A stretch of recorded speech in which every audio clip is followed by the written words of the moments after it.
అందరూ లేచి నిలబడదాము. దేవుని వాక్య భాగములు చదువుతుండగా అందరూ లేచి నిలబడి చదవబడి వాక్య భాగములను శ్రద్ధగా వినండి.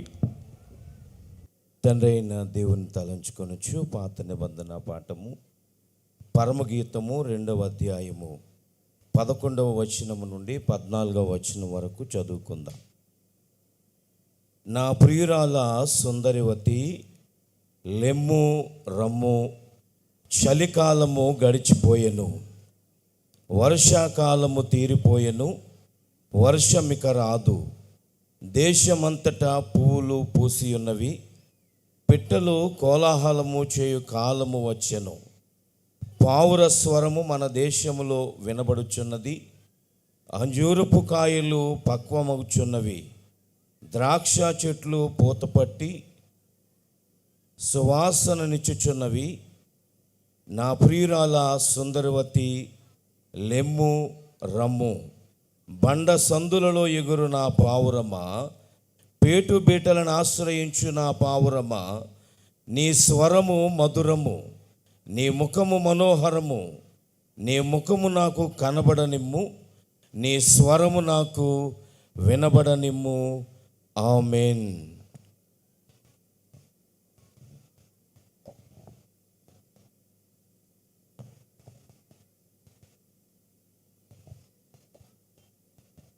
కుమారుడైన యేసుక్రీస్తు వారిని తలంచుకొని యోహాను సువార్త 2వ అధ్యాయము 1వ వచనము నుండి 11 వచనములు చదువుకుందాము. 3వ దినమున గలిలయలోని కానా అను ఊరిలో ఒక వివాహము జరిగెను. యేసు తల్లి అక్కడ ఉండెను.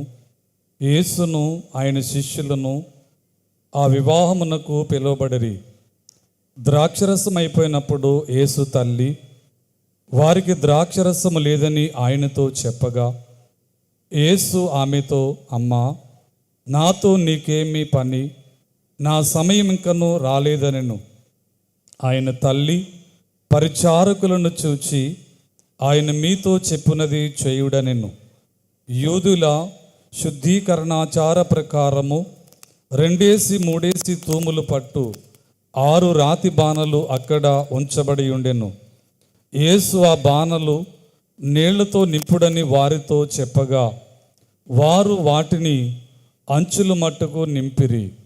అప్పుడు ఆయన వారితో, మిరిప్పుడు ముంచి విందు ప్రధాని యొద్దకు తీసుకుని పొండని చెప్పగా, వారు తీసుకుని పోయిరి.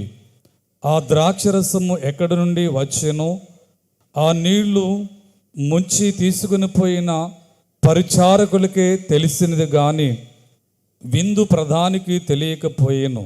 గనుక ద్రాక్షరసమైన ఆ నీళ్లు రుచి చూచినప్పుడు ఆ విందు ప్రధాని పెండ్లి కుమారుని పిలిచి, ప్రతివాడును మొదట మంచి ద్రాక్షరసము పోసి జనులు మత్తుగా ఉన్నప్పుడు జబ్బు రసము పోయిను.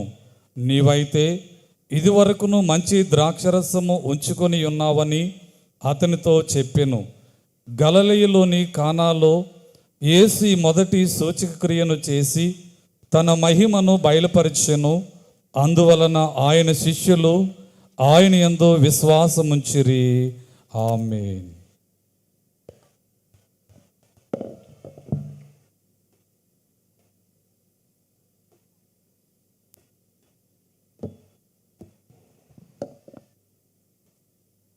మూడవ వాక్య భాగము యోహాను వ్రాసినటువంటి ప్రకటన గ్రంథము 2వ అధ్యాయము 8 నుండి 11 వచనాలు ఎలాగ వ్రాయబడి ఉన్నవి.